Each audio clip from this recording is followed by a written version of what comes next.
Welcome back. We're still reading Frindle. It's time for Chapter 9, Chess. Mrs. Margaret Chatham had been principal of Lincoln Elementary School for 18 years. She knew Mr. and Mrs. Allen because they had all served together on the building committee when the old Lincoln School was torn down and the new one was built 6 years ago. When she telephoned on the afternoon of October 1st to set up the meeting, Mrs. Chatham had asked if Nick needed to be there too. It was 6:30 when she knocked, and Nick opened the door. "Good evening, Nick," she said.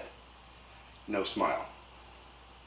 "Hi, Mrs. Chatham," said Nick, backing away as he filled the doorway. She was a large person, as tall as Nick's dad, with wide shoulders. Nick guessed she would play linebacker on a football team because that's what his dad had played in college. "Hello, Mr. and Mrs. Allen," she said, stepping into the living room. She was wearing a long black raincoat with a red silk scarf tied loosely around her neck. She kept her coat on, but took off the scarf and tucked it into her left pocket. She shook hands stiffly with both of Nick's parents before sitting down on the chair to the left of the couch. Nick's mom and dad sat on the couch, and Nick sat on the rocking chair that faced Mrs. Chatham across the low coffee table. "This is not an easy visit for me.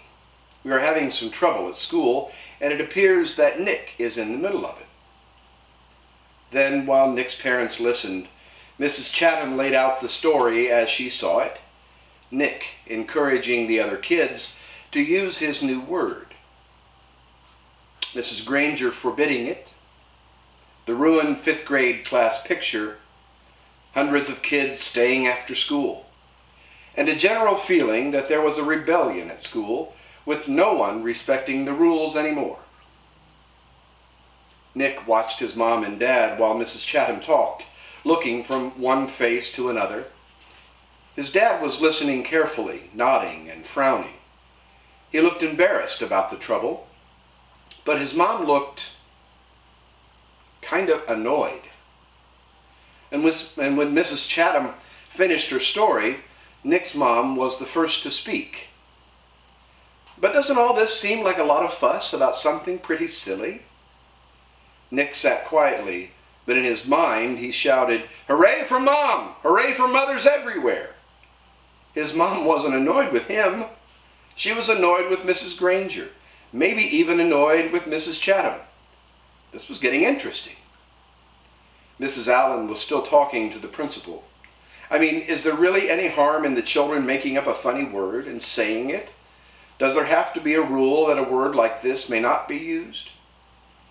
Mrs. Chatham sighed and said, "Yes, I suppose it does seem silly, but Mrs. Granger thinks that it's rather like keeping children from saying ain't.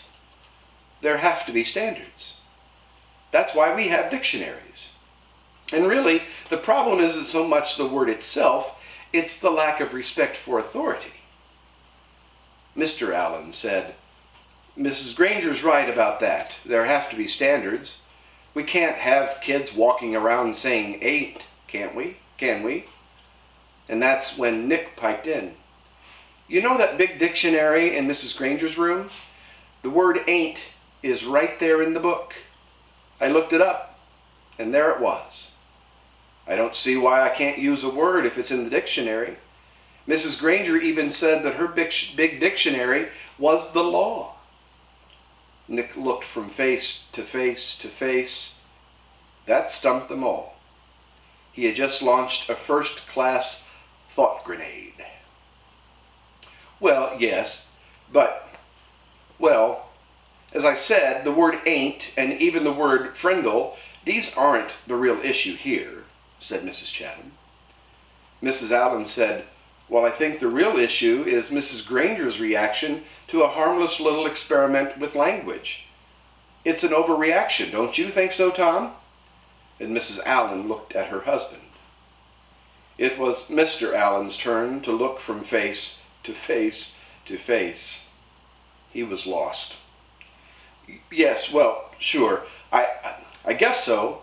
I mean, it's not like anybody's been hurt.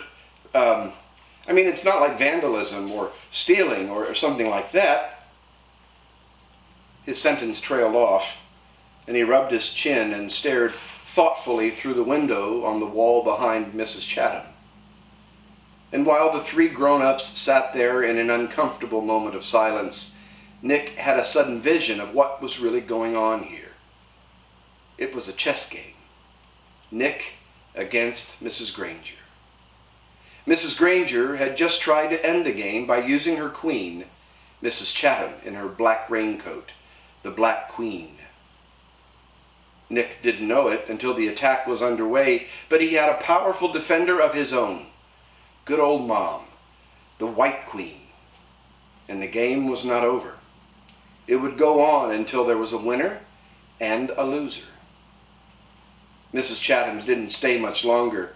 There was a little more talk back and forth across the chessboard about how children have a right to explore new ideas, about the importance of respecting teachers and the work they do, about everybody needing to keep up standards and making the school a safe place to learn.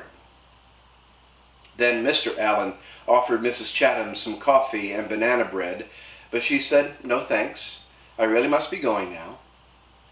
She thanked Nick's parents, and they thanked her. Nick opened the door and said, "Good night, Mrs. Chatham." Then the Black Queen put on her red scarf and walked off into the October twilight. "Nick, I think we better talk a little more about this," said his mom, sitting back down on the couch. "If I find out that you have been disrespectful to Mrs. Granger or any other teacher at school, then you really will be in big trouble." "I haven't been disrespectful, honest. I did get everybody started using my word, but like you said, it's not hurting anybody. And I'm sorry if me and Dave and Pete got everybody to ask Mrs. Granger to borrow a Frindle. That was mean, I guess, but she started it by making kids stay after school and write 100 sentences just for saying my word once. All the kids like to use my word. It's just fun, that's all." "Well," said Nick's dad, "if it gets everyone upset and makes the principal come talk to your mother and me, then it must not be fun for everybody, is it? And I think you should just tell all your friends to knock it off, right now. I mean tomorrow." Nick shook his head. "I can't, Dad. It won't work. It's a real word now. It used to be just mine, but not anymore. If I knew how to stop it, I think I probably would, but I can't." And Nick looked at both of their faces to see if that idea was sinking in. It was. "Like I said, I won't be disrespectful, but I do like my word, and I guess now we're just going to have to see what happens." And the chessmen, Nick's king and queen, had to agree. The game would go on. The end of chapter 9.